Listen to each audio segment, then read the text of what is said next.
ભગવાનની જય, માના દેવી માતની જય, સર્વ પ્રેમી ભક્તોની જય. આજે કાયમ બીજ જે સદાય કાયમ મોતીરામ સાહેબ લખ્યું, મોતીરામ કાયમ કેશવ ભગવાન સદાય કાયમ. એ કાયમમાં આપણે બધા બેઠા છે, સદાય કાયમ જ છે.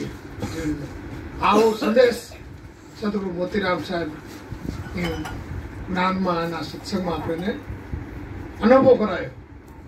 ગુરુ બ્રહ્મા, ગુરુ વિષ્ણુ, ગુરુ દેવો મહેશ્વર, ગુરુ સાક્ષાત પરિબ્રહ્મા તસ્મૈ શ્રી ગુરુદેવ નમો. જેને ગુરુની મૂર્તિ નિહાળી, જેને ગુરુની મૂર્તિમાં ધ્યાન લાગી ગયું, એ મૂર્તિ જેની જે પ્રેમી શિષ્યોએ જોઈ ગયા, એ મૂર્તિમાં ખીચાઈ ગયા.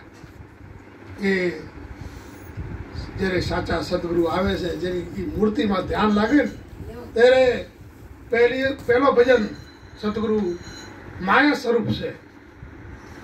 શરીર આપણે શરીર જોઈએ ગુરુમાં, એ માયા સ્વરૂપ ભજન થાય. એને સંગ કરવાથી ધીરે ધીરે એની સાથે સંગ કરીએ.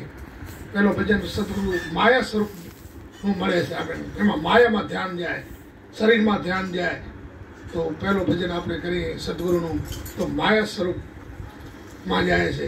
આ સત્સંગ કરતા કરતા કરતા જ્યારે સદગુરુમાં પ્રેમ જાગે, ત્યારે ગુરુમાં જ્ઞાનનું ઉદય શિષ્ય જોઈ જાય છે. એ જ્ઞાનને ધ્યાનમાં લઈ લે છે.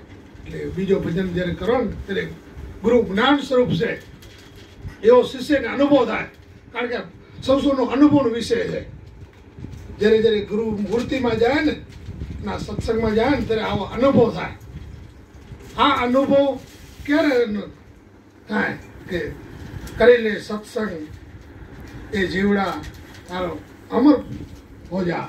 આ સત્સંગથી આ અનુભવ થયો મને. આ બીજમાં આવતા મને મારા અનુભવ થયો કે બ્રહ્મા વિષ્ણુ ધરતા ગુરુનું ધ્યાન. એમ આપણે પણ બધા ગુરુ પાસે ગયા. બધા ગુરુના ચાહક છો તમે.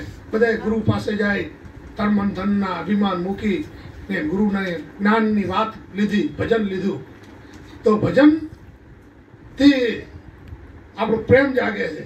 જેને જેને ભજન કર્યા, જેને ગુરુમાં ધ્યાન લાગ્યું, એ પહેલો ભજન માયા સ્વરૂપ જે જોઈ નહીં ત્યાં સુધી ભજન કેમ કરવું? એટલે આપણે શરીર સદગુરુનું શરીર જોઈએ છે. એ શરીર જોઈએ એટલે એને જ્ઞાન સાથે મિલન કરીએ કે આ મારા ગુરુ છે. શરીર ન હોય તો આપણે એને મળી ન શકીએ.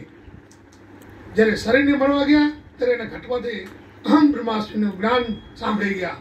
એ જ્ઞાનમાં આપણું ધ્યાન લાગી ગયું. એ જ્ઞાનની મૂર્તિ આપણે લાગી. ધ્યાન મૂલમ ગુરુ મૂર્તિ. એ મૂર્તિમાં જ્ઞાન હતું. એ મૂર્તિ આપણે ધ્યાન લાગી ગયું. એ જ્ઞાનમાં સાંભળતા સાંભળતા આપણા જીવનની અંદર પરિવર્તન થતું ગયું. શિષ્ય ગુરુ તો એની જગ્યા ઉપર છે, બ્રહ્મ દશામાં જ છે, પણ શિષ્યનું પરિવર્તન થતું જાય છે. શિષ્યને એની નજરથી બદલતા રહ્યા છે. ક્રિયા જેમ ભજનની 4 પ્રકારનું ભજન છે, એ 4 પ્રકારથી ભજનમાં ગુરુ પાસે સત્સંગ દ્વારા એ ભજનની ક્રિયા બદલતી જાય છે. પહેલા માયા સ્વરૂપ બને, પછી જ્ઞાન સ્વરૂપ બને, પછી બ્રહ્મવાણી નીકળે. ગુરુના મુખમાં તે બ્રહ્મની વાત નીકળતી હતી. એ બ્રહ્મ સાથે બ્રહ્મનું મિલન થાય. એટલે આપણે ગુરુમાં બ્રહ્મની સત્તા છે એવો આપણે અનુભવ થાય છે. ગુરુ જ્યારે બ્રહ્મ સ્વરૂપથી બોલતા હોય ને, ત્યારે આપણે એનો અનુભવ થાય કે આ તો ભગવાન બોલી રહ્યા છે, આ તો ભગવાન બોલી રહ્યા છે. આવો આપણે શિષ્યને અનુભવ થતો. મને આવો અનુભવ થતો. એટલે મને બહુ આનંદ થતો. એવા સદગુરુ મોતીરામ સાહેબના સાનિધ્યમાં એની સાથે સત્સંગથી જ્યારે ઘર્ષણ કર્યું, ત્યારે આવી દશાઓ પ્રગટ થવા માંડી. જેને જેને આવી દશા પ્રગટ થઈ ને, એને આ અનુભવ થાય ગુરુનો. ગુરુ ભગવાન પ્રત્યે ભાવ જાગે. આ ભાવ ને ભક્તિ ભેગા થયા ત્યારે જ્ઞાનની જેને ભાવ જાગે, આ 3 પ્રકારના ભાવ જાગે છે ગુરુના સત્સંગમાં. જેને જેને આ ભાવ જાગ્યા હોય ને, એને ગુરુનો અનુભવ થાય છે, એને ભગવાનનું દર્શન થાય છે. એટલે જેને જેને આ ક્રિયા બને છે ને પ્રેમમાં, એને આ અનુભવની સ્થિતિ બની જાય છે. એટલે આપણે આ ઘર સદગુરુ મોતીરામ સાહેબના સાનિધ્યમાં ઘણા પુરુષો પોતાના પ્રેમ દિવાળો માટે ધ્યાનમાં દોરાઈ ને ગુરુ વાલા લાગ્યા, અંતરમાં એને વૈરાગથી મનાવવા માંડ્યા. એ જેનું ધ્યાન કર્યું સદગુરુની મૂર્તિમાં, એ ધ્યાનમાં ગુરુનું જે જ્ઞાન દશામાંથી જે શબ્દો નીકળતા હતા એ શબ્દોમાં ઘણેનું પ્રેમ જાગવા માંડ્યો. એટલે આપણે આ ક્રિયા જ્યારે સાચા સદગુરુ આવે છે ને ત્યારે કરાવે છે.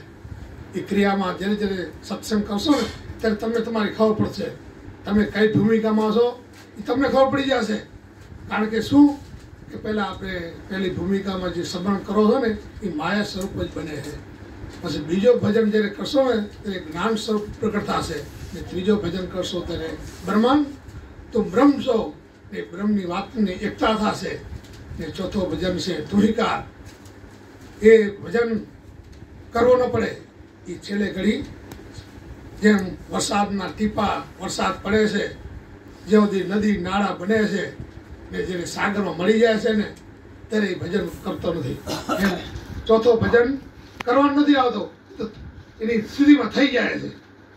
કારણ કે સમય વરસાદ જેમ પડે છે તેમ ખાડા ખબૂચિયા બની નદી બની પોતાના મૂળ સ્વરૂપને મળતી હશે. એમ સાચા શિષ્યો પોતાના